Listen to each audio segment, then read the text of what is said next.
I don't feel so talkative these days.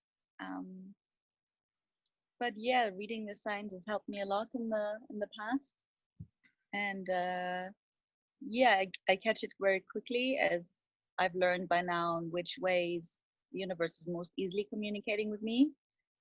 So for in my case, it's most of the times animals a lot, and the meaning of the animals.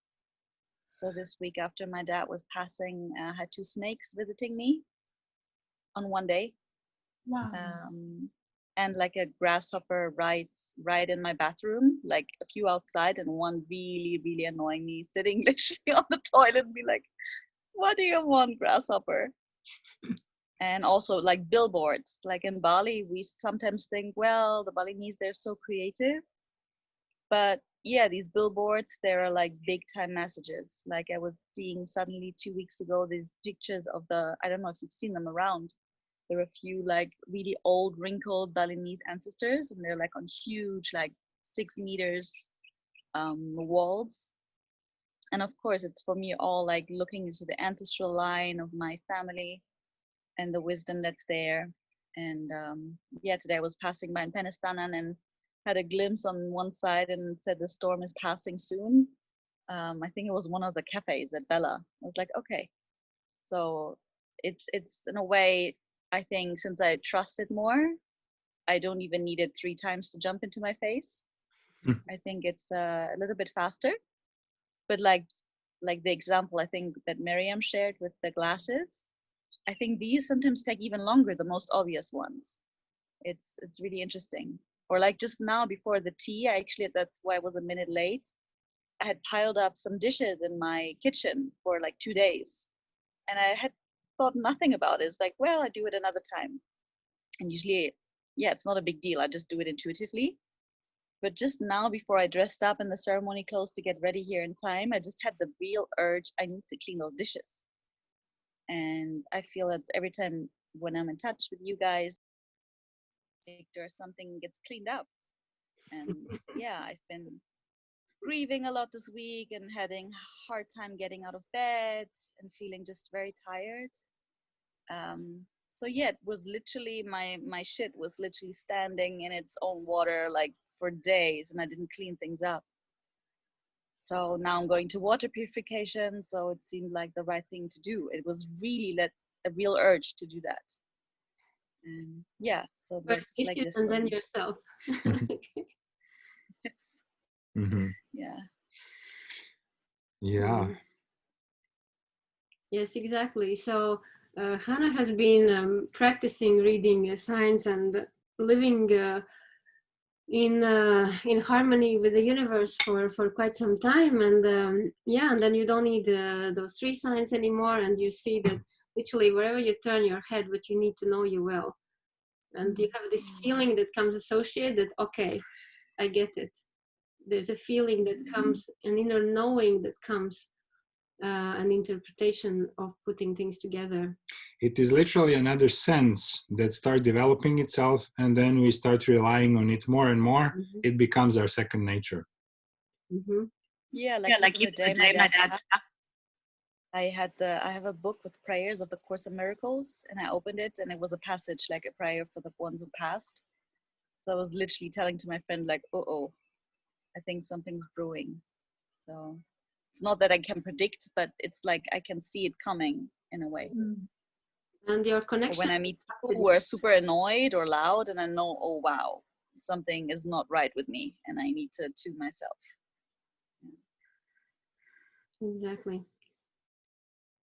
Yes. Well, good that you mentioned the book, because that's also a very good source of, for us, it works every time, and completely spot on. When you don't know what to do, when you don't know what the topic is, or you just don't know where to start, open any book at any page and read the first thing you see. You'll be surprised how relevant it is. Of course, the most elevated the book, the most likely you'll have a clear sign. Although it can be just a newspaper. Yeah. But what's important is to actually ask the source to come up with a message. You just don't open, because it can be answered to anything that you have in your head. So it is asking first, okay, show me what I need to know right now about the given situation, and then it actually answers to your current question. So this is how to be more precise about it. And of course, our friends in Damanhur have developed very sophisticated method in reading the messages from random newspaper ads. So it's really very sophisticated methods exist, and at some point, if you're interested, we will share those. Yeah, so for now, most of people are in the big and very obvious and very loud signs, which usually are best expressed through relationships. We all know because emotions are involved and we can't really walk away from the situation readily. So that's where we have to look for the biggest and deepest signs that we are telling ourselves about. Yeah, so really the topic of the session today is continuation of reading the signs of the universal language that we call, but how it comes through people. And this is really getting very, very intense, because literally everybody that we have in our life is there to deliver a message, everyone. And depending on how they relate with us, the message is more on the surface or more at the deeper level. So what we're going to be covering today is 3 main categories of people and how we read messages from them and how they influence us. The 3 categories will be our family members, and they are there to trigger really deep core attachments, lifelong issues and lessons. Number 2, partners, romantic partners and business partners.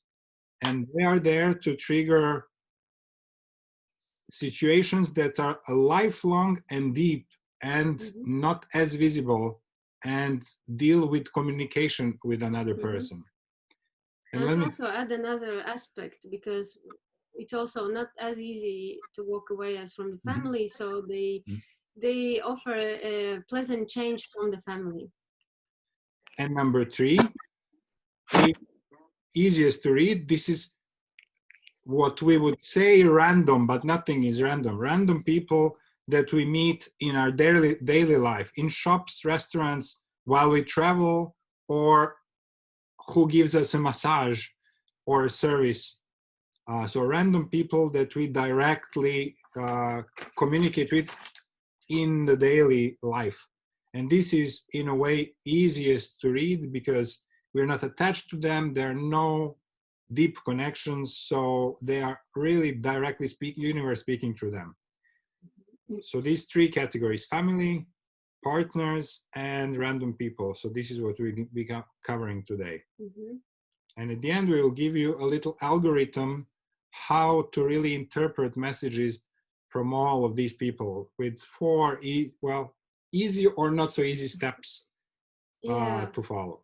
So we have to understand that this is a very complex system to integrate, but once you do, it's making life so much easier and faster, because universe literally speaking to us if we have ears to hear. If we have ears to hear what people are telling us, and if we hear when they're saying normally and without big drama, then we can address the problem straight away. I just wanted to clarify a little bit the concept, because usually when I try to bring up the subject of everybody is our mirror, I get this reaction, but how? My boyfriend is betraying me. How can that be a mirror for myself? I would never do that. I'm not like that. I'm all but that.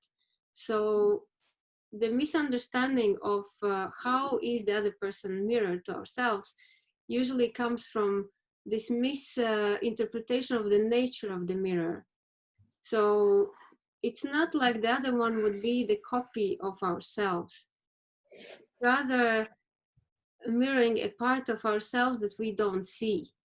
So the evil boyfriend usually is highlighting our ugly part that we don't want to see if we're a woman. Or the same for... So in an example of a betrayal, it doesn't mean, well, it mirrors that I would betray them. It means that there is a concentration of energy around the topic of betrayal. And how we look at that is, how am I triggered by betrayal as a concept itself? And then we zoom out and see what it means to me. So we will go more into detail how to decipher that. But the problem comes, as Evie says, that we usually want to interpret it too directly, whereas it points only to the category of the things that are happening. And we'll give actually concrete examples, yeah? But I think we start with an easiest one, because this is how we get into the topic a little deeper. So what happens when we meet random people in the streets? So none of the people that we meet are random. And what we suggest always to do when we leave the house, to give this command to the universe: may everyone who I meet and speak today bring the divine message to me. And may I have the ears to hear, because I usually forget that part. So whenever you give a command, and especially if it's a verbal command, the universe immediately responds. So what that means to your subconscious is that you have focused your vision. You put the right glasses, like Miriam has the right prescription to see these things now. So it is like really sharpening the vision on hearing those messages. So messages from random people, would you like to give an example? So there's a mechanism also how those messages are delivered by universe, because we have this span of 20 minutes within which a true message is actually coming through, not more and not less. Within 20 minutes of exchange, if there was something for you to hear, it's there. So you can slowly examine what was said and see what stands out, what resonates, and what is there. Or if it's a longer exchange with a friend, for example, for a day, well, watch out for the last 5 minutes, just before you close the door, just before you leave, because then the actual person that is about to leave has retracted the personality and already in their heads leaving. And that's the last 5 minutes the universe is using to transmit a message. So last words of someone are usually really for you to hear. Like if you're in a taxi, it is just before leaving a cab, usually, that the taxi driver will deliver the message. Well, we had an example in Japan, right? When our taxi driver, nobody asked him anything, told us about the temple that he had just taken other tourists in, something like this. Yeah, so usually this is how we travel. We just allow the taxi driver to speak his personality out, and there's nothing relevant.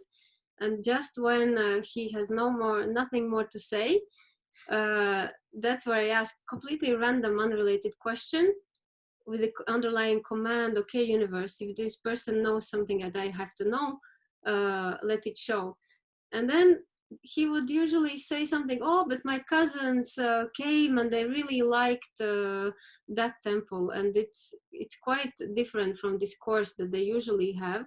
So which we take, of course, as a sign, go there, and of course it has been the thing to. It was Corfu, I remember, not Japan. to visit. So how to distinguish when a person is actually having a message from the universe for you? It's because it has nothing to do with everything else they have said. And they don't even clearly recall why they got to the topic and why they said what they said. Absolutely. They have no idea why they said this. And usually the other person is not even aware that they are messengers to us, because we have put this command. Yeah. And if you are going somewhere with a particular concern, other people might be confirming, yes, that's the topic you have to be working on.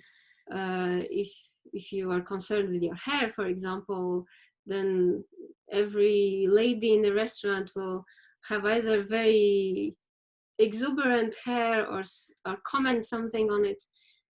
So they are usually unconscious enough in a way that they're in the flow and they're not personally interacting with you. So they might have that one word that is very meaningful for you to hear.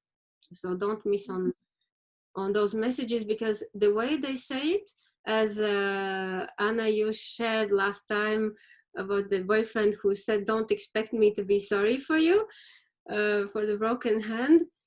Well, sometimes it's quite literally a slogan to be heard. Yeah, the actual title of what you need to know. Mm-hmm. Just for those who were not there, there was a message coming from, so there was like a broken hand or spring wrist, and the message from the partner was, don't expect me to feel sorry for you. Mm-hmm. So this is quite a literal message. Yeah, it's Yeah. like a little bit super loud as well. Yeah, you should actually not expect anyone to be sorry, because expectations are not And yeah, we can go a little bit why these messages even happen. Yeah, so pretty much the universe speaks to us because at some level we are attached to some beliefs, or what we call our inner laws. So what the living in flow with the universe would be is to live in complete flow with complete equanimity, and not really triggered by things, but actually flowing through life inspired by the miracles of each day, day by day. Yeah? But because we hold those family values, society values, a lot of things that we wanted to work on in this lifetime dear to our hearts, well, we have to have somebody to break through those attachments so that we can go back to this equanimity and flow with ease with life. So that's actually the underlying principle why this even happens. So anything else to say about the random people? Would we give some example, or we go on to the family and partners?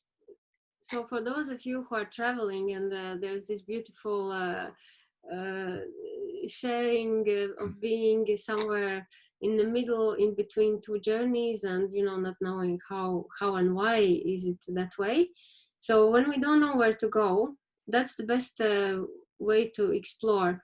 Just allowing people, just engaging with people for 3 minutes, and commanding before, okay, universe, if I really need to hear something, and allowing it, actually hearing it in a non-specific way, not looking for the person to name a destination where you should go next. So you have to be a little bit more indirect. If you start expecting the answer that the person, the waitress names the destination that you have to go to, don't take it that literally. Take it more of like construct the destination out of what you hear as elements. And it's very useful when you have no plans and you really want to go with the flow. Going through the comments of people will give you a very good map of what's possible for you, and how to move forward. It usually works very well. So okay, so this is the messages that come easiest because we are not attached to these people. They don't point to anything much deeper than our current question. So then we go to a little deeper topic, and this is how our partners talk to us. How we choose partners is already part of it, and then how they speak to us is very deeply revealing. So the best way were to start examining what your partners or close friends, like same. So how to understand what is their message is going straight to the chapter, what I don't appreciate in this person, what deeply annoys me in their behavior, what do I rather not have in the personality. Like, they're so cool, but this one point is so annoying.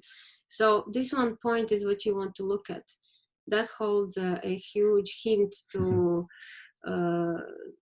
to your inner world. Let's give an example of the employee who felt that she's not seen, so that you Yeah. better understand.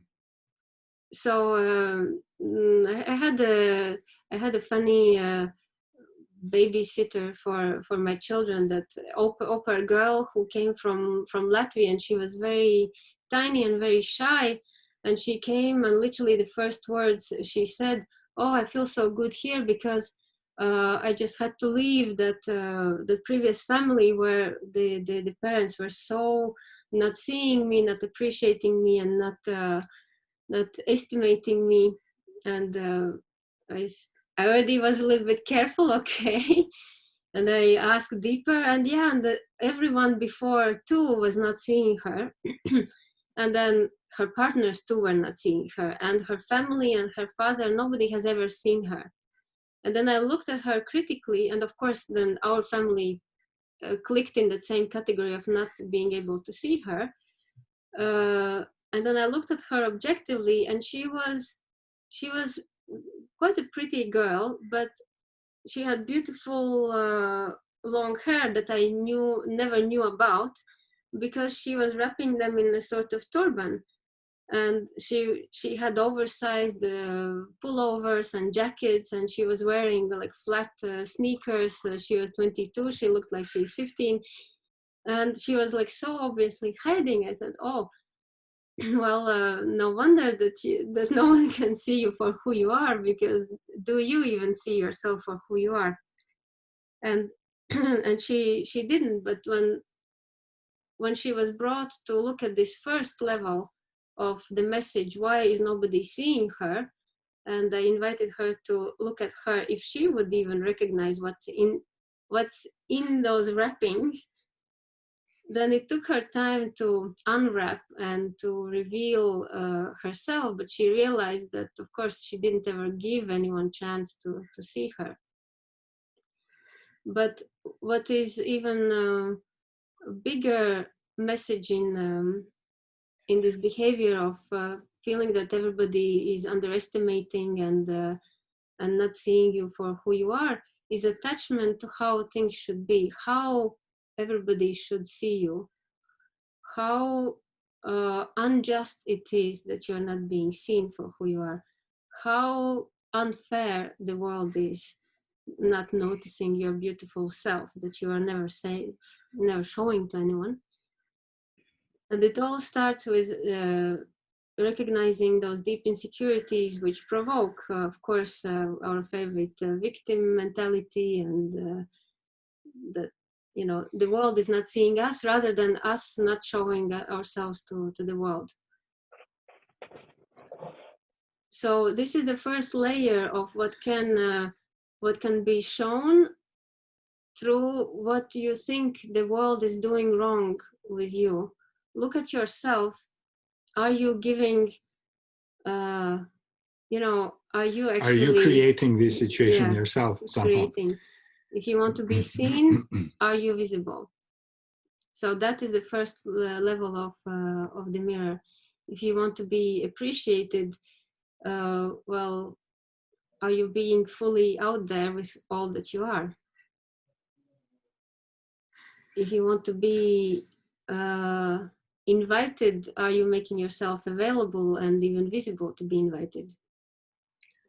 I think somehow we have come to this algorithm before I wanted to reveal it, but let's go into it. So that algorithm, how to analyze what happens in relationships with people, it has 4 steps, yeah? So first step is to ask for the person with whom you are interacting, what is your partner's current shortcomings that you see? How are they not acting in a way that you would like, or how are they triggering you? So this is the alarm. Yeah, if you're triggered by something, it's already the alarm. So this is the first question, to look at how is this partner triggering you.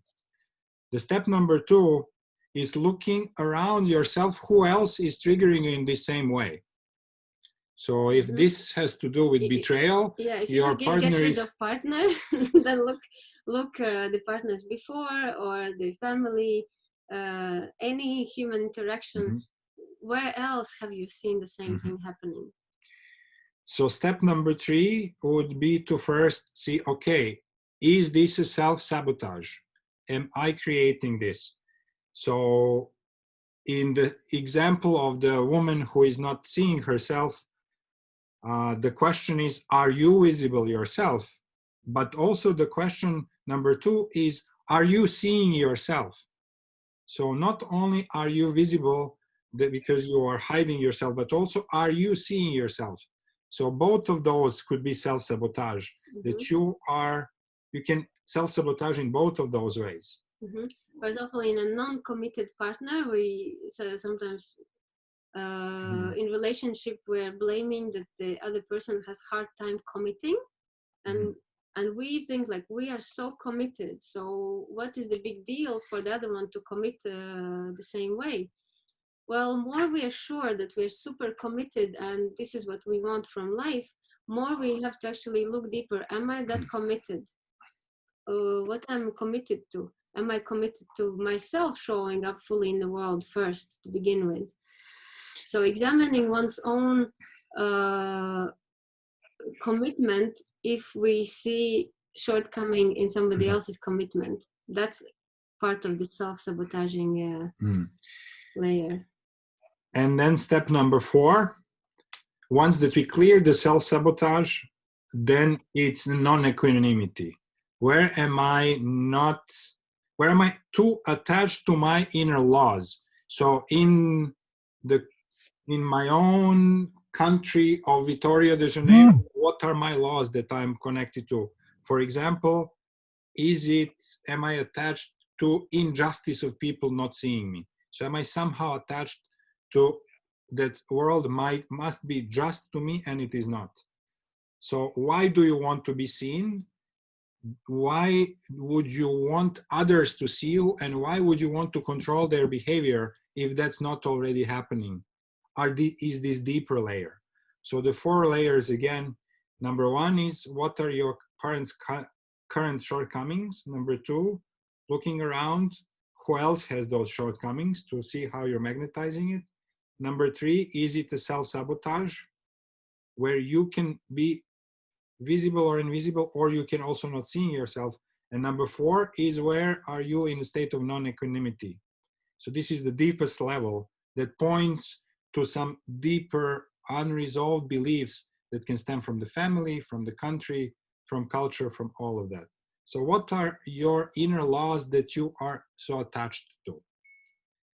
So that's that algorithm. And now when we talk about concrete examples, you can kind of follow and see how they reveal themselves. So these are the layers that you can read everything around you.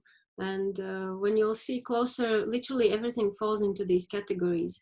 The mirror that others lovingly hold us is pointing to the depths of the concept. The non-equanimity being really the level of mastery. This is what you deal with when you think that you have already worked through being a victim, through expectations and so on.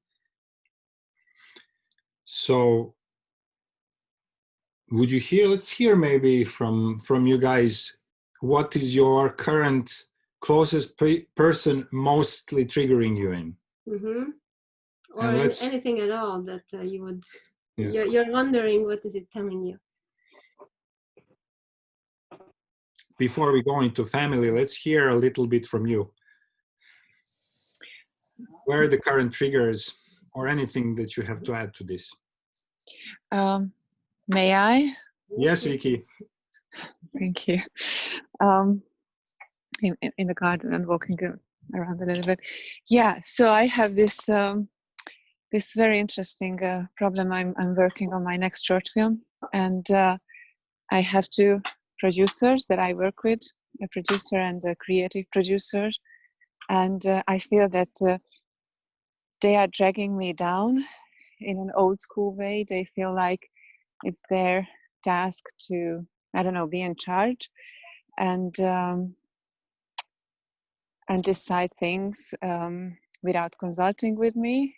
And when I try to, well, communicate with them about this, they're just attached to this archaic and hierarchical setup that the producer is above the director. So I should I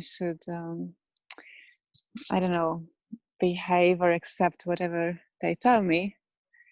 At the same time, I am the one who's raising the finances and the budget for this film. So this is a very awkward situation, and I feel that I don't have to stay with them. At the same time, I don't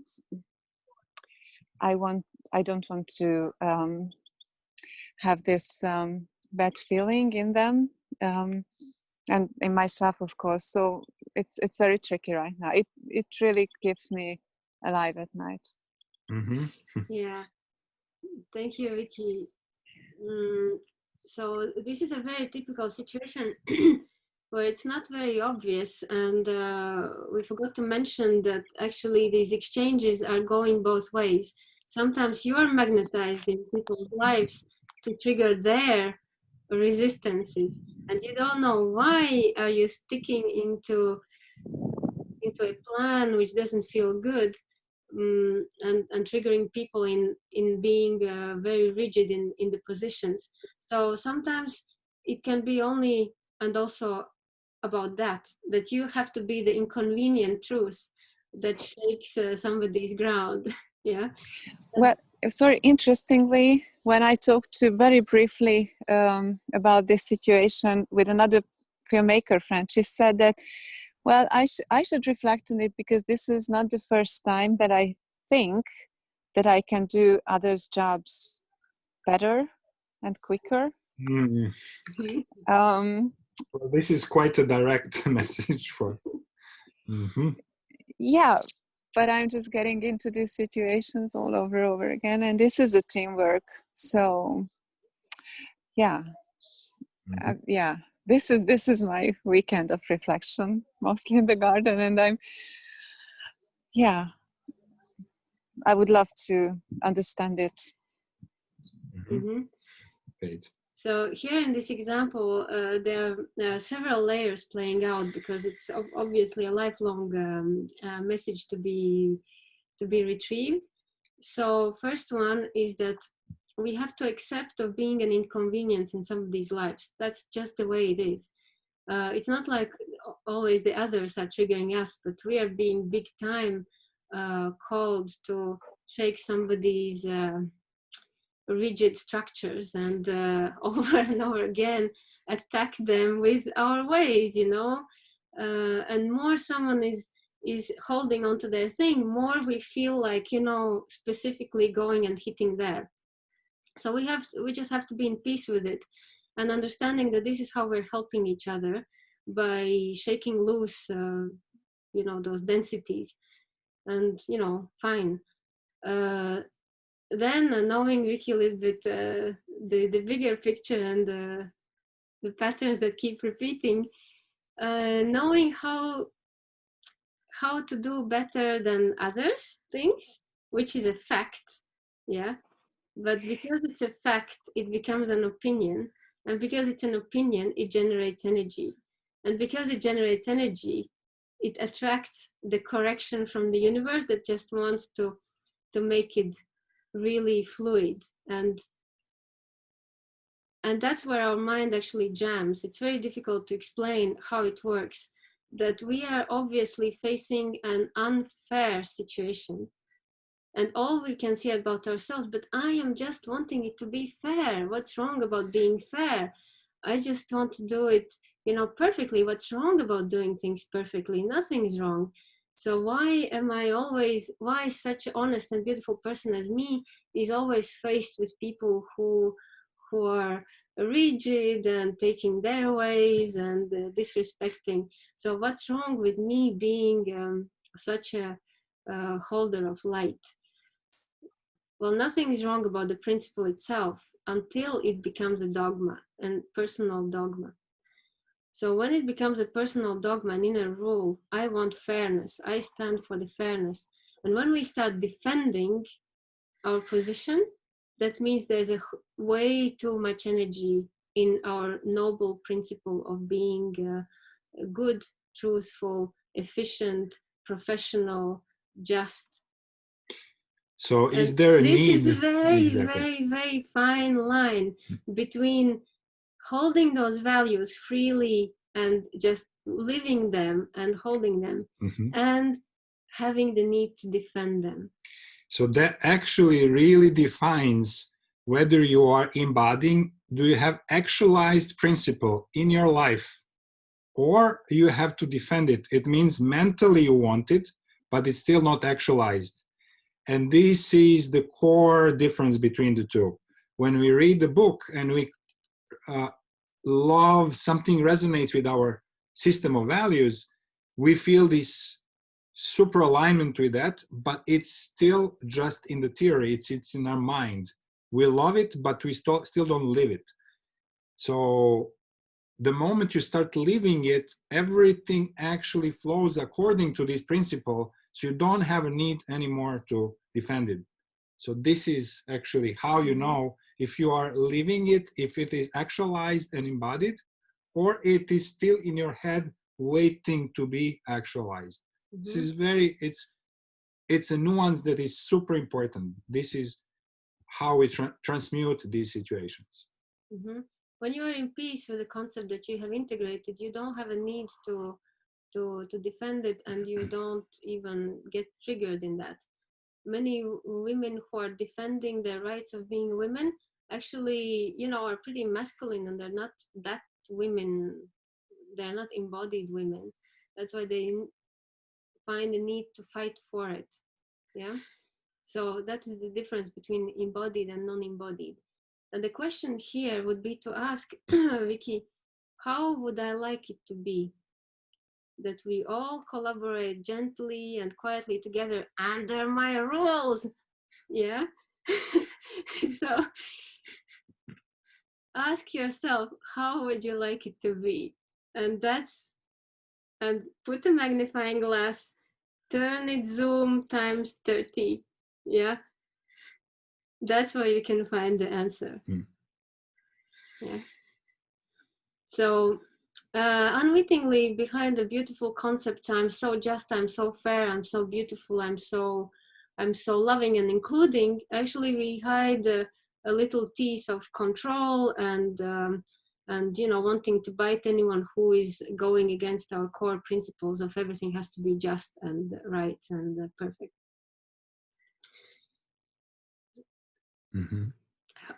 So thank you. Will we have an embodying session as well? We will have a session, I know. Cool. Yeah, because it's very important. The peace that comes when you embody your own concepts is just cosmic. You are in peace with everything that is, and people can walk over you, and you'll not be bothered anymore in that topic ever again, because you just embody, and you lose any interest in following up on your principle, or even trying to prove or teach anyone anything about it. Khalil Gibran has a great example of what it is, this freedom, for example. He says that the most unfreedom, the largest unfreedom, is fighting for your own freedom. So it means you're not still there, because the freedom is inherent. Nobody can take it from us. If we have to fight for it, it means we already gave it to someone else. So, and my best friend actually was a beautiful example for that, because she so proclaimed that freedom of everything and everyone, and nobody will tell her what to do, and structures and messages and spam messages, anything, that she spent most of her day fighting for her freedom, deleting spams and locking out people who would tell her what to do, and finally she was free, alone. She had weeded out anything alive around her, and still spending most of her time watching out for who is going to attack her freedom. So let's hear from somebody else. If somebody else would like to share who is currently super triggering in their life for them. May I? Yes. Well, for quite some time, I feel so triggered with many people around me all the time saying negative and bad things that I starting to wonder if there's something wrong with me. Why am I so triggered by it or annoyed or just I have to go away if somebody says and most of the people say most of the time negative things, and I would like to share some beautiful talks and beautiful energy, but constantly being attacked with with negativeness from everywhere. So I'm trying to understand how I cannot be touched with that and stay in my energy and just when it such happens, I just have urge to run away, to go, even to be alone with myself and nobody else because I'm fine with that and better than all the time listening to constant nudging, and saying bad things. And yeah, I'm really triggered with that for quite some time. So Great. Yeah. So yeah, so here is one sign, Anna, from where we see you in our screen. You are not even a human anymore. You are just pure light. There's a contour and some white feeling. Literally a glow around you. Yes. become a human again. You don't have to change it because it's all signs, like we said last time. Oh, really? Then okay. It points to the fact that you are so focusing on light and positivity and everything that, funny enough, and this is what I'm saying, fine line, super fine line between what is truly a good value and what is polarizing it. So more we focus on love and light and positivity and everything, and more we try to push out away the other balance, more it has to come screaming in, literally, to balance it out, because we are basically, even the angels are half light and dark not meaning something negative, is just the way it is. There is both sides of everything, Like yin and yang. yeah. And to be in that perfect yin and yang, we have to acknowledge that both forces exist, and it's fine. They have to, where you stand for, but you have to find that equanimity. And this is the fourth principle that we said about equanimity. It's really very, very high mastery to recognize and to be able to say to oneself, okay, I've been probably too much into positivity. We don't think it's possible to be too much positive, but yes, it can. When you are so focused on light, and then the dark, has to fight back its place. There is exactly, there is a belief in that what you have just shared, and belief is that people should not be negative. Yeah. But belief that people should not be negative is obviously not true, because if they should not be negative, they wouldn't be. But they are, which means that they actually should be negative. Which, why are they negative, is that this is the part of their journey. And if that's part of their journey, we have to actually accept that they need to go through that part of the journey. So how not to be triggered by that is to fully understand that not everyone is on the same part of their journey. And their not being there yet should not be triggering, really. Yeah, and actually allowing the life to flow through, because you said you have urge to run away, to isolate yourself and not to see anyone. Well, guess what? By that, you are creating even more energy on that side that needs to be balanced out, and you'll ultimately be dragged into the snake house itself, into the darkest and most negative place to kind of soak you up, soak you in the darkness a little bit, so that you get more color, you know. So that you get at least half half of the other polarity. So in this case, we when have you're to live with it. We cannot run away.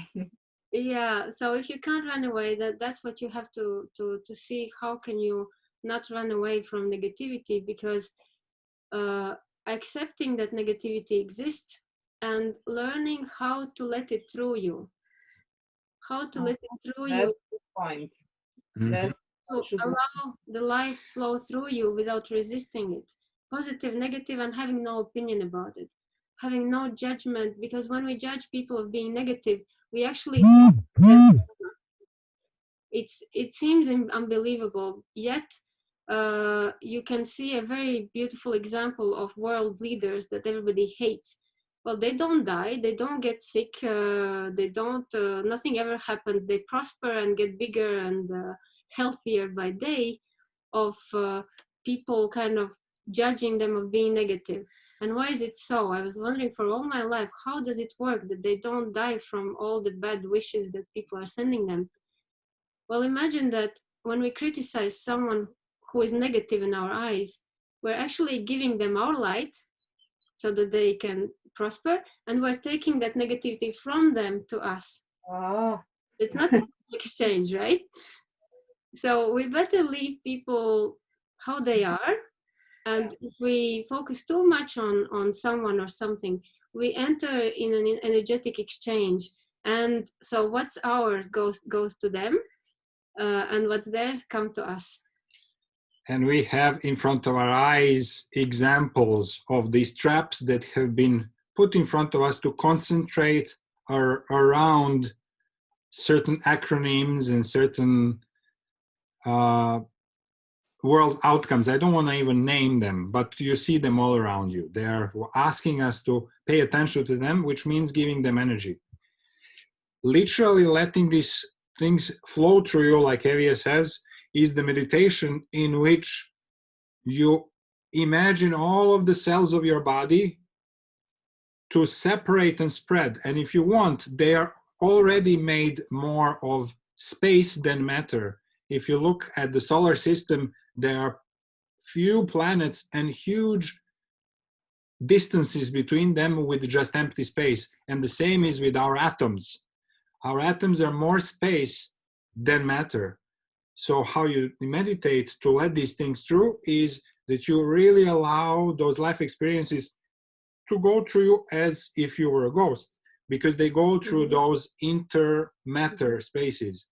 So speaking with someone who would normally trigger you, you allow this experience to completely flow through you, and you imagine that it's a wind. It goes through you and it doesn't really interfere with you. So what hurts is the meaning that we give. We label this meaning negative, so it starts being negative. What it is at the base is just energy. Yeah, negative is our meaning that we give to it. okay, thanks. Yeah, so soak yourself a little bit in the negativity. I am, because it's not possible to get away. So I am soaked. And now going back to Belgrade, I'm gonna be soaked, big deal. But you see how you almost went to Cyprus, but they didn't allow you. They had this lockdown for you to kind of learn how to deal with this before you're let to go there. Yeah. So And take it as a lesson and do it, learn it. And when you will see that you will get the lesson, and when the lesson is absorbed, then you can go wherever you want. You don't have to live in negativity because you don't mind it anymore. Okay, thanks. Thanks. Lisa? Yeah. And mine is a little bit like Anna's, but my experience isn't so much with people that I'm only around 2 people, and I think they're fantastic. And having to go into town, I go and do my shopping at my organic place. It's all cool. The people that work there, they're so onto health and body, and I come away just elevated. And then I have to go to the supermarket and do my host's shopping for her because she's an old lady and she's not allowed out. And that's when it gets, oh God. So I have my cardboard boxes and we all have to stand, you know, kilometers away from each other. And I'm standing there with my cardboard boxes, taking them in. And there was a woman that was 2 people ahead of me in the line. And because it's a small community, people come into the lines and they're like, oh, yeah, hey, Merv, how's it going? Oh, yeah, it's shit, you know, fucking rah, rah, rah. Yeah, everyone knows each other. And this woman, someone had said something, and then she took that as her point to be able to start spurting crap. And I wanted to stick my fingers in my ears, and I couldn't because I had my cardboard boxes in my hands. I was like, oh my God, I don't want the poison coming in. What do I do? The poison's coming. So I just started singing. Oh, what a beautiful morning. Oh, what a beautiful day. It's just, oh my God. So, I know what you mean. Going, just let it pass through. And it's like, I don't want that to pass through. I don't want that energy near me. I don't want my ears reverberating with the frequency that's coming out of her mouth. Oh my God. But anyway, so I sang my way through that experience. It was all fun. And everyone's walking around with their gloves and their sanitizer all over their hands. But within that experience, when we're talking about this thing that happens in threes, it was 2 weeks ago. There's a man that came to this same shopping thing, and he rocked up in a military face mask with a blue suit and his gloves and his boots. And people were just looking at him, and there was a few people that were laughing, and I was like, oh my God. And he triggered me, and I got angry. And now this gentleman has been there every time. I can't believe the randomness that he's been there every single time that I've been at the shopping center. And the last time that he was there, it was nothing. And it was from that first experience, it was like everyone has their own path. Just be gentle with this man. He is obviously terrified of what's going on or what's not going on, whatever. Just be kind. And by the third experience with him, it was like after this woman just, vitriol, rubbish. I actually, I felt, I don't know, some kind of allegiance with this man that had his mask on inside the shop. So, yeah, so like with Anna, that we're saying with the people that, you know, the triggers and how do you shut it down? How do you let it through? It's like, what do you do when you're actually at a shopping center and you know, with the choice? Yes, I've got a choice not to be there, but I've also made this choice to get my host, her food and rah, rah, rah. So anyway, that. That's my relationship experience for this week. Yeah, So, well, Lisa, you're yeah. dark enough in your screen, so It's nighttime. so I don't think you actually need more of negativity in you, right?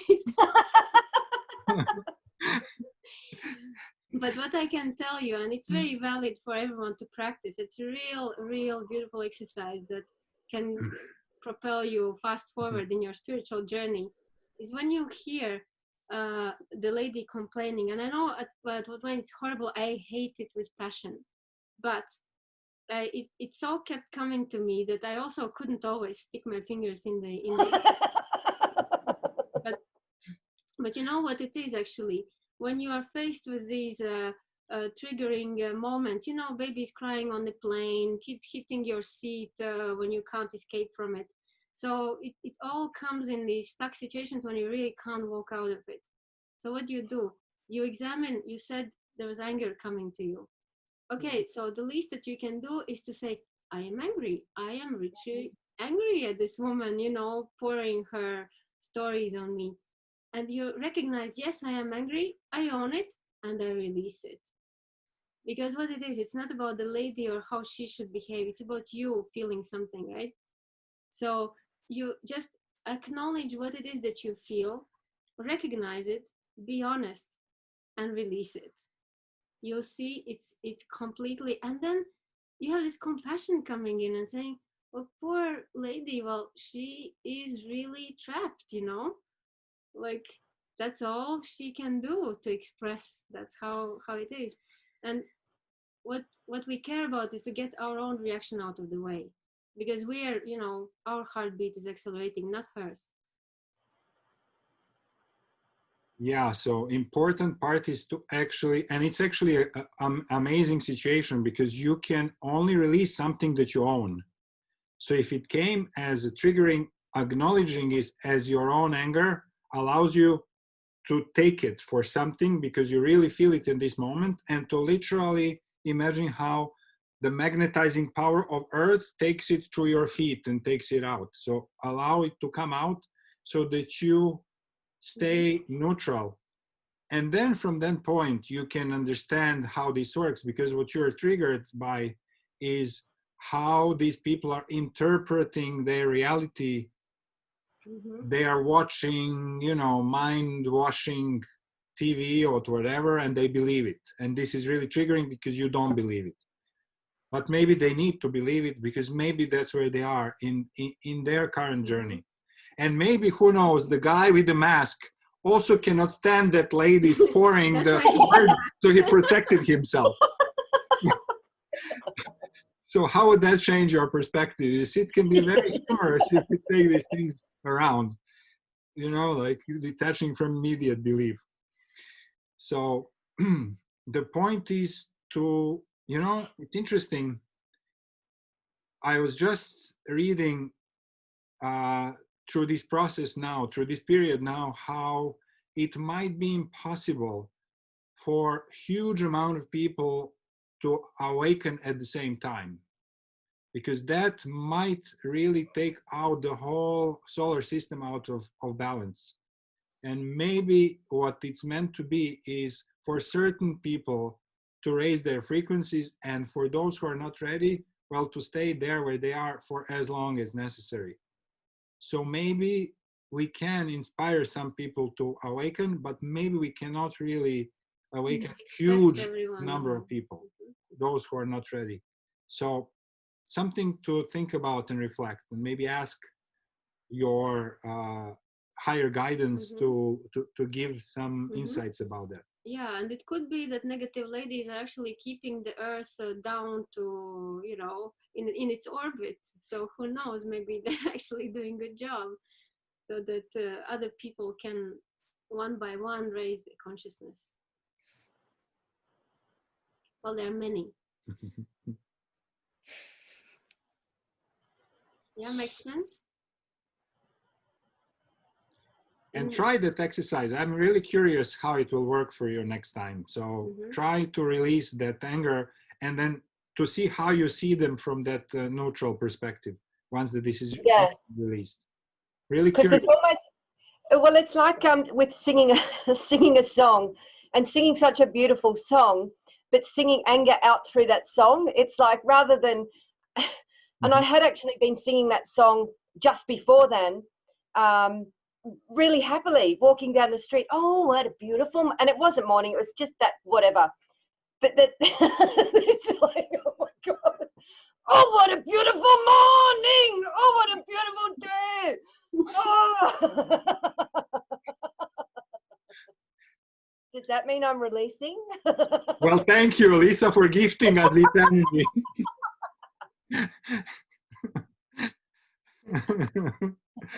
We all take it. Now we shared part of it.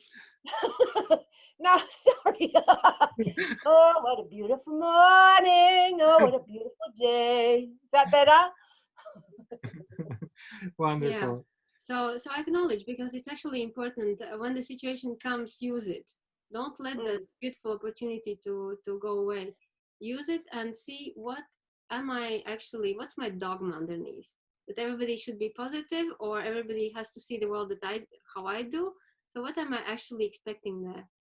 And use it, you know, even if you can't act on it right then and there, use it to add to collection later.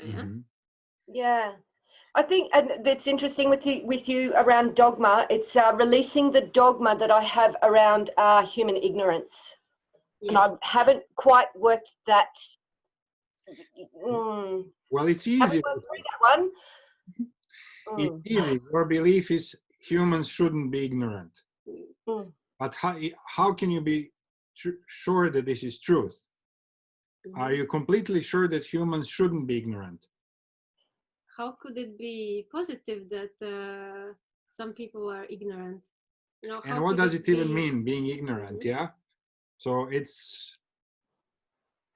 might be that these people are really so simple-minded and open that they believe into these convoluted ways of manipulation of the consciousness because they are simply good and open, and they cannot help it by accepting it. You know, like we know how Balinese are really open-hearted, like little children. So whatever comes their way, you know, what we love about them, what we love about those innocent, beautiful smiles that they give them, well, they're equally as children open to be manipulated with every way that comes their way. So, you know, do we love them or do we hate them for that? Or do we understand that this is how they are, we really love them, and we feel that they have to go through the phase that they are manipulated in order to learn to get out of those situations, yeah? So yeah, this is another way to add to what you don't like about the person, partner, family member, anyone. Take that what irritates you and turn it around and see how could that be actually serving something? How could that be useful? Yeah, because there's always both sides, and we are interested in seeing for everything all the time both sides of the story. Can I just share one little sign that showed up while you were explaining this? And I loved your explanation that maybe the negative people must be there to hold some balance of the planet Earth. But while you were telling that, there was a little bird coming in front of my nose and just hanging upside down a few times, you know. Yeah. Me upside down. That's the first bird I see that way in 2 months that I'm in the mountains, you know. And so as if she told me, just turn things around and look from underneath, you know, a few times, you know, she just hung upside down. So exactly. Wow. That's super healthy to see the things from upside down. How could the opposite be true? Yeah. We're So here thanks a to lot. become more fluid, more receptive, more accepting, more permeable in a way. So we do have to turn things upside down. It's very healthy to look at it. And usually who offers us this upside down perspective is our closest people, children especially, you know, that challenge everything that you believe is true. Invitation to look upside down and take it on. Yeah, Both habits to take, to look from that perspective and from the opposite. How can the opposite be true? Beautiful. And any other questions? Something that needs explanation, precision? It's a topic that we're so passionate about. We could talk forever, and we have tons of examples. It's very difficult to make it short, but it's a great tool to use in life. Yeah.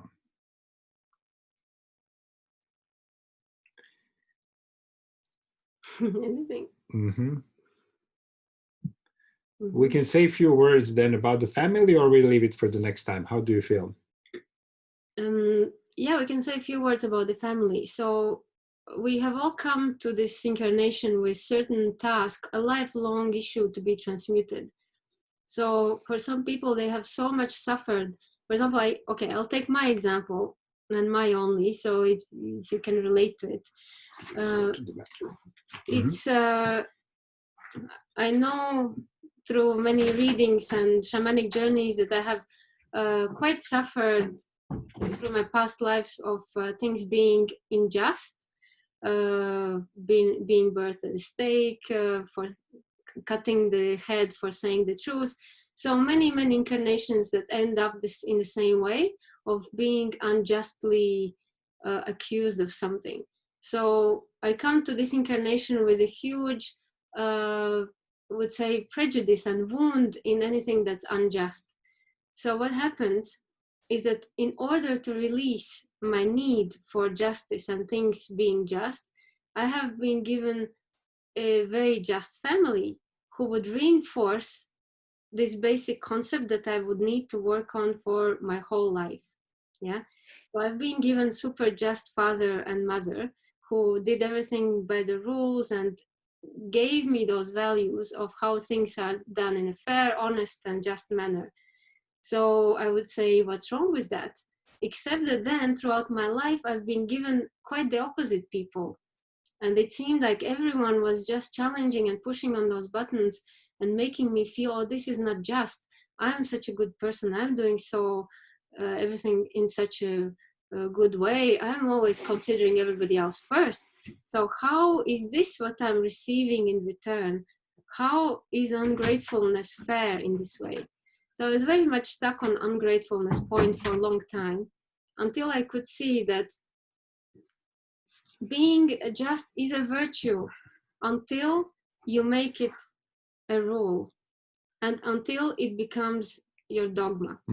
So my partner for many, many years was everything, full spectrum in triggering me in every possible way about what's right, what's wrong, what's just, what's fair, in any possible way. And I was so fighting against it. I was saying, like, how is this even possible that me, such an angel, can invite someone who is so unappreciative, so underestimating me, so this and that and that, and the whole 10-piece package of what I felt was not just about it. And it took me literally 15 years to understand that all those things that I was telling about the person had one root. I was always feeling that it's not just. And then tracking it back, understanding that, okay, oh my God, he tried so hard, poor thing. Like he had to show in every possible way that justice is not a quality.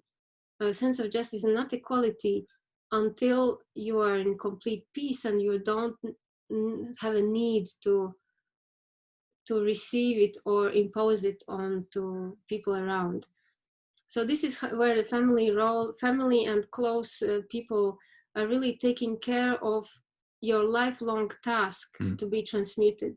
And you're the last person that will ever see that this is what you have to work on, because it seems so, but it's not a bad thing. How should I transmute? So should I be unjust then?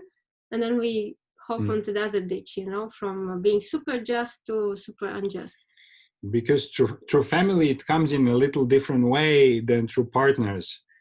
Because the family was there when we were born, and they have actually helped instill the basic values. They are going even deeper than the partners, because, for our soul in this incarnation to actually address those topics from number of past lives that we had, they had to first map those. Implement the decor. Exactly. So the family is setting the stage. So you can look at your family and you can look at as what is the stage that they set for you. And what is the set of laws that they programmed in order that you later have to deprogram them. So that's why it goes even deeper, because they programmed it in, it feels like reality. So these are most difficult to unprogram later. Like the family culture, how we communicate in a family, or do we even speak ever about emotions? In my family, nobody ever spoke about emotions. It wasn't something that's speakable about. So it took me years to understand that I can actually have words about emotions and share them, because we were just kind of putting things under the rug. That was our family culture. And it feels like, well, everybody must be like that. That's why it's so, these ones are very, very deep. So this is maybe the deepest level, that once that we deprogram those, we start gaining real freedom. Mm-hmm. So the way you look at the family is they have planted the decor for your biggest issue, lifelong issue to transmute, your closest long-time relationships are actually reinforcing and pointing where exactly do you have to look. When you find the core, what everybody is in one or the other way triggering in you and telling you, so this is your gold for this life to transmute. And then short-term people around, family, friends, or even gatherings like this will be adding hints so that you can better see. So if they are triggering in our sharing, this is also a beautiful sign take it as to a see gift, where is it pointing. Take it as a gift, exactly. because things are coming through us and we don't know exactly for whom and how, but they always land somewhere. So take it as a hint. Well, yeah, often we have a little bit of an idea how we're going to share, but because somebody needs to hear it in a certain way, then it changes the direction where we end up going. So in this way, we're beautiful messengers for each other, and we need each other. We need exchanges, we need sharings, we need groups, we need friends, and sometimes also people that we don't know because they are not emotionally engaged yet with us. So they are more transparent messengers. So do share with people that you don't know, and do engage with people that you haven't seen before, and just observe in a group what everybody else is talking about, and you can't be in the wrong place where topic is not relevant to you. So take even a remote information as something that does resonate with you, and look deeper. So I will open it to some questions. I think we're almost there with our time, but let's see if there are some questions, clarifications, something that comes up based on this that we just shared. Yes, Miriam. Such a beautiful sharing. Thank you, everyone. So many wise words. So grateful. What I was wondering is that when something feels unjust, for example, sometimes our bodies also gives us some aches or pains. How should we relate to that? Because if it feels uncomfortable, then sometimes you think, okay, it's not the right thing at the moment. But if it is a trigger, if it is a lesson, and you rather walk away from it, is that also to let it just be peace through everything? Or That's a great question, Miriam. So the body, I'll just relate, because it's very interesting. When you said that, I immediately saw the image of Buddha, and we're entering in the sign of Taurus right now, which is a sign or linked to Buddha. And Buddha's main kind of principle is, can you sit by the roadside and 100,000 carts passing by, and you're just as peaceful as if you're sitting in the middle of a lotus pond in illumination. So where we're heading to is that nothing really matters. Nothing that's happening in the outside world has any impact on us, nor our bodies. So, but to get there, we have to respect that we do feel things in the body and in emotions. And this is our precious indicator. Okay, in order to get to that equanimity, well, nothing will ever bother you, you first have to see what is bothering you. Yeah. So everything that's triggering, literally, if you just give it a time, occasion, and stop and pause and bring it up, examine, ask for more signs, this is a fast forward movement to that equanimity when less and less things actually will matter or bother. And body is a beautiful indicator. Body is literally like a map that is, if something is bothering you in a body, that means that it had been ignored for so long time while it wasn't in the body, that it had time to densify, and you say, okay, well, she's not hearing a message, so now it is densifying in the most sensitive part of the body, and now you can't ignore it. And if you still ignore it, well, then it gets even worse. And if you still ignore it, well, then it has to actually get to the deadly illness, so that you're quickly taken out, well, not you, so that a person is quickly taken out of this incarnation, so that they go through the cycle and come back. Because, you know, they needed to hear this message. If they're forgetting, well, the body is going to give up. And then you go through the incarnation. So the thing is paying attention to from where the body is speaking and what is the message that it's saying. It's super important, and it's a great indicator. And of course, how we get there is through, like everything else, through one option is through meditation, asking this densified energy in the body what it has to tell us. And if it's too impossible for a person to do it themselves, well, they can ask somebody who can reflect that back to them. What is it that their body is telling them? It's easy to find somebody who can actually read into that. Of course, beyond the medical explanations, because medical explanations will feel into the physical part of it, just body aspect of it, not actually understanding what is the spiritual cause behind that yet, until the medicine upgrades. So Eleanor said to add to the family, changing, transforming the patterns and way of living. So that is true. When we try to change our mom, we better change ourselves, and the mom will go along, because mom is programmed to, you know, keep a repeated message to us. They're very constant. Moms and dads are very constant in beaming that same message. So when we get the message from what the family was kind of trying to tell us, and we acknowledge that we have actually chosen the family exactly the way it is, because we needed, you know, someone to set the stage. So when we retrieve that message, the messengers are not needed anymore, so they can go on with their lives. And that's where the family dynamics can change finally, when we have gotten the message, thanks to the messengers, and they're free to, you know, be themselves and do other things. Yeah.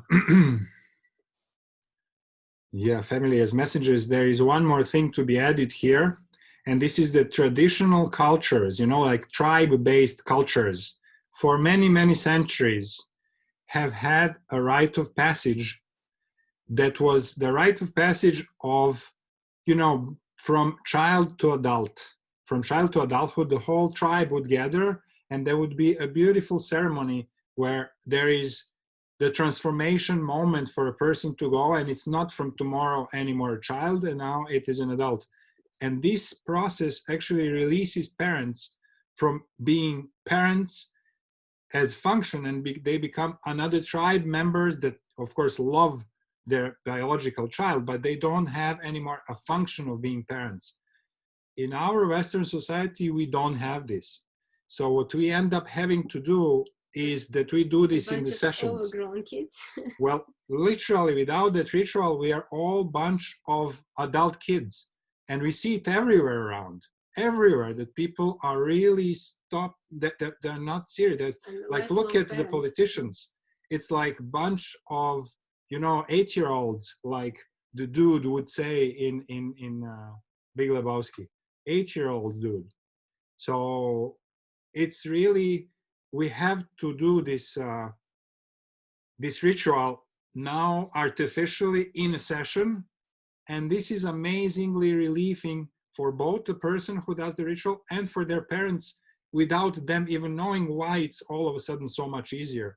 But this is one way to improve the relationship with your parents, is to go through the ritual of transmutation of the parent energy, where you literally detach from that function and allow your parents to stop having an obligation to you to do the function of parenting you anymore.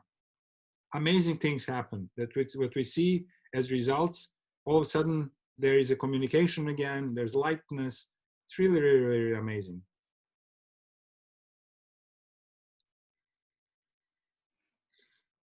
Any other questions? And Anna knows that, because Anna was in one of these rituals with us. Mm-hmm.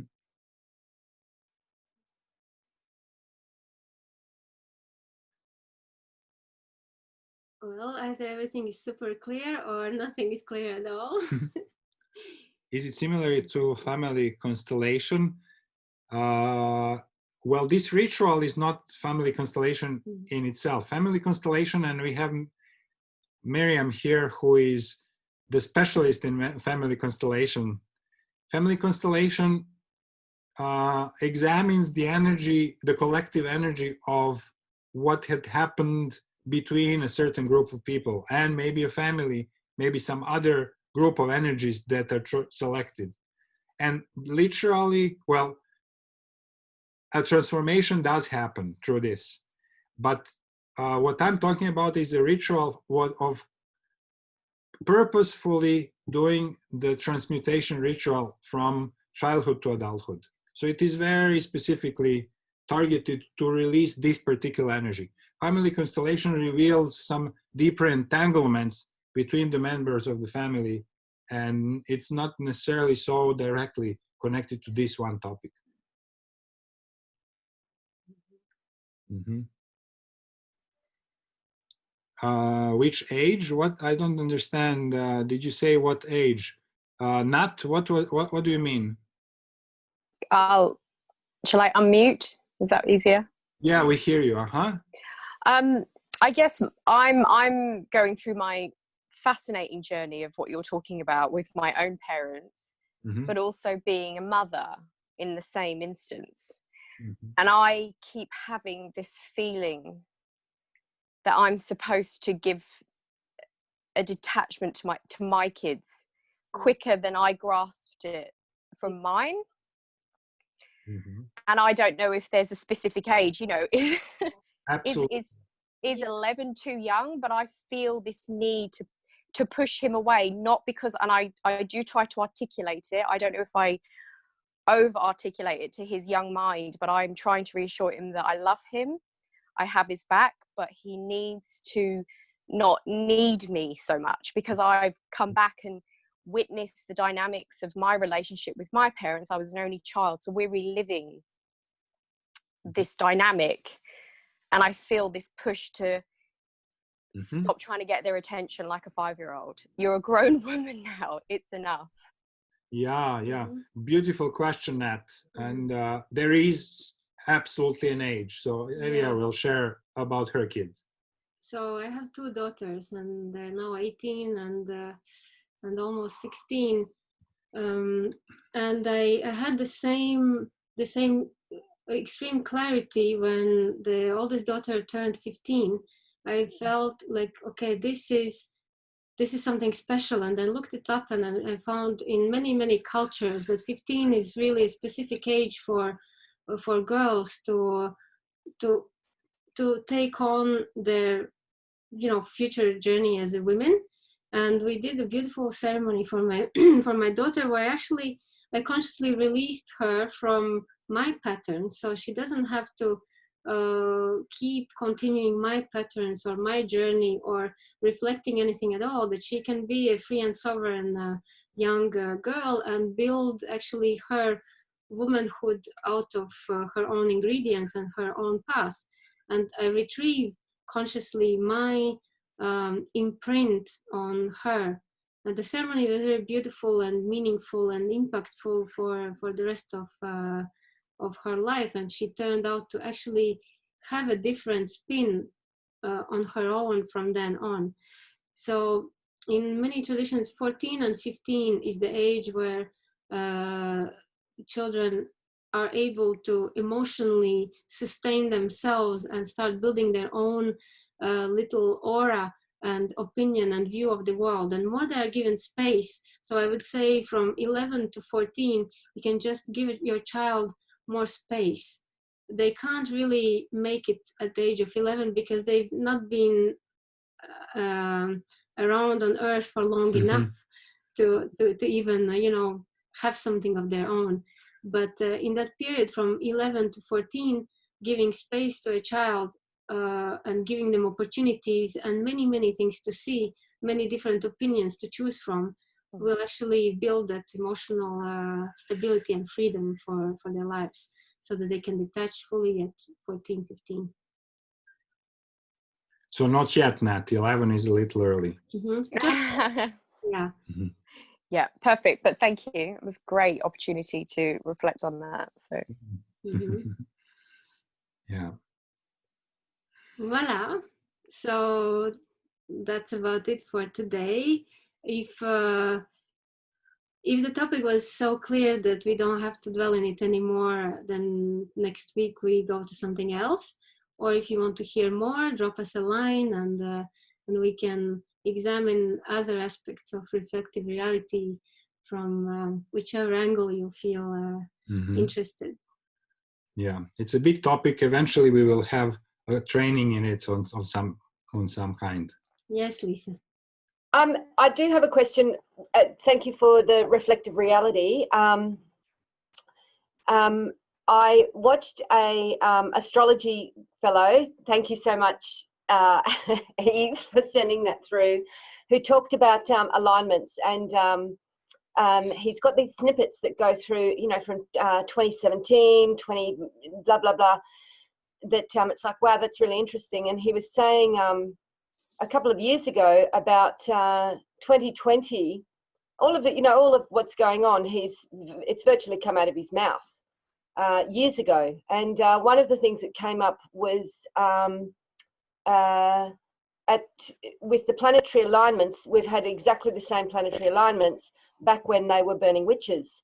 And when Evia was saying, oh, you know, I've been burnt at the stake and head sliced off, and it's like, okay, so reflective reality with regards to planetary alignment, if we're actually coming up to we're in a period of time where there is potentially a stage being set for that kind of a reality to manifest. I don't know that I would like my reflective reality at this point being that metaphoric witch that gets burnt at the stake. Mm-hmm. So how to be navigating through this current reality with the greater human family.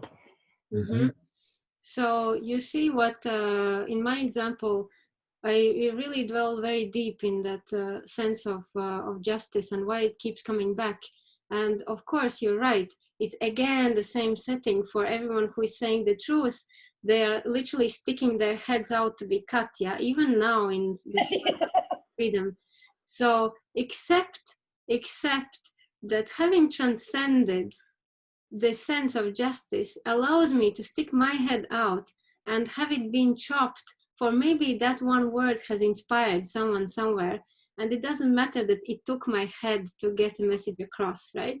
So it doesn't matter to me anymore whether my head will be chopped off or not for saying the truth, because I'm over any justice to having to be there at all, yeah? So thus, I'm creating the field where maybe my head will not be the first one to stick out, or it will, you know, I will avoid the situation altogether because it will not be relevant anymore. I will not magnetize the injustice to me personally, right? So this is how you can navigate it. If you release the concept that attracts this kind of situation to you, well, then how would it come to you? It has nothing to reflect. Exactly. So two things here. One, and it connects to this that Evia is saying, eventually when we detach from any of our attachments, well, one of the worst fears is fear of death. This is what most people feel. And once that we really detach from this, another is the fear of pain. So it's both are dealing with attachments to the body. So who dies? The body dies. The actual energy that is behind the animating of the body doesn't die. But, you know, this is carefully hidden so that we don't know it. So first, equanimity is to dying or not, because it doesn't matter. Because then we continue in another incarnation and without the physical body and so forth. And if you need to upgrade yourself to the level that you really have experiential knowledge about how it is to be outside of the body, well, that's maybe on your journey to get there. So to understand, from one of my past life regressions, I have seen I was about to be hanged, and I just jumped my energetic body out of the physical body, and I laughed about the whole group of people that are looking in this fear about this guy that is going to be hanged. And I laughed, and I wish to say to all these people, it's not a big deal, guys. Who cares? This is like just manipulation method that they're scaring you by, you know, using the threat of your own death of the body. So however you need, whatever you need to do to get to the place where you don't care whether you survive or not, would hugely liberate you. It's one thing. And another thing that your question implies is how to find, we said we cannot really, we cannot wake up huge amount of people at the same time. But what we can do is find those acupuncture spots of people who are at that level that you can communicate with and have meaningful conversations, and that can uplift your soul and you uplift theirs.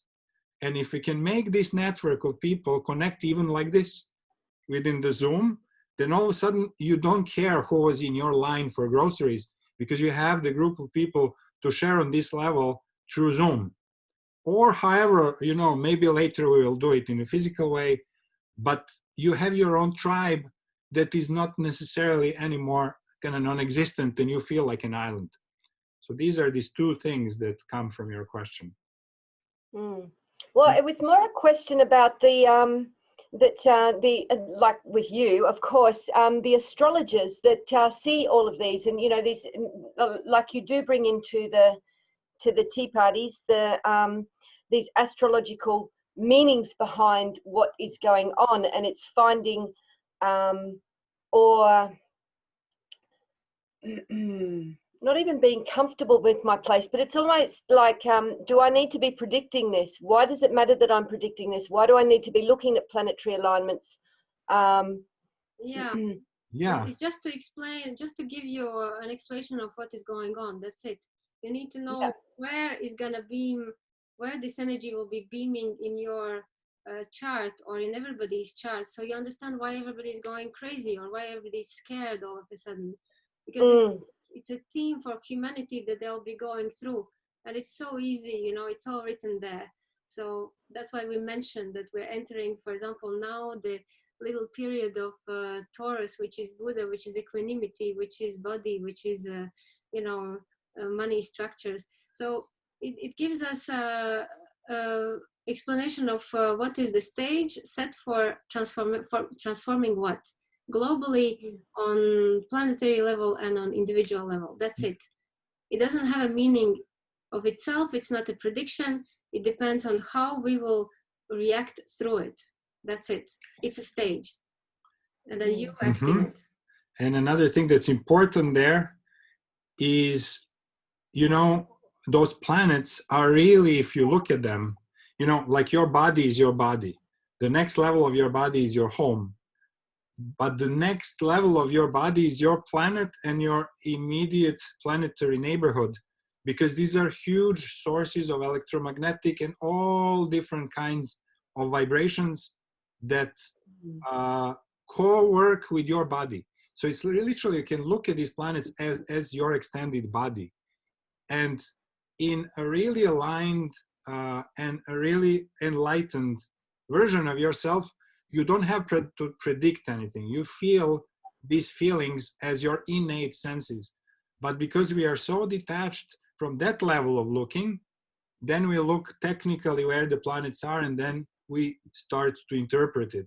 But really, if you meditated enough with energies of the planets, you would feel it really as your parts of the body. Many people feel moon, for example, because it shifts the bodies of water here and there. Then you start feeling it in your body, and you feel it directly. Well, the same is true with all other planets. But anyway, yeah, that's the topic of astrology being part of our body. But okay, I think we are running out of time a little, so one more question. Your opinion when we're talking about the astrology parts of body connection, what do you think about the comets that is coming? How is it influencing everything? But Atlas it's comet. really coming. Do we know that they're coming? You know, the smaller the body, the less of an influence it is. So the proportion of the influence is how big this body is and how sensitive you are to receive that vibration. So planets will have more influence than comets normally. Comets have a predefined trajectory, but it can deviate if consciousness on the planet has something to experience. Then comets are these wild cards passing through and bringing another energy. That's it. So they can come very close or very far. It's unpredictable until the moment where the energies are set for that. Mm-hmm. Okay. Mm-hmm. Okay, Voilà. guys, we're very beautiful to have you. Thank you for the amazing questions and for the field that you co-create here with us. It's really such pleasure. I feel such beautiful sharing, and I feel really, really beautiful in my heart to see you all and feel you all. And thank you for those who joined us first time, Uwe and Amber and Claire and Nat. Hopefully we will see your face also next time. This is really what warms me up to hear all your beautiful faces. Thank you, and take what resonates, leave everything else, and reflect on it, and I'll see you next week. Yes. Thank you. There's lots I can take away. Thank you. Thank you. See you guys. Ciao, ciao. See you. Thank you. Bye. Bye.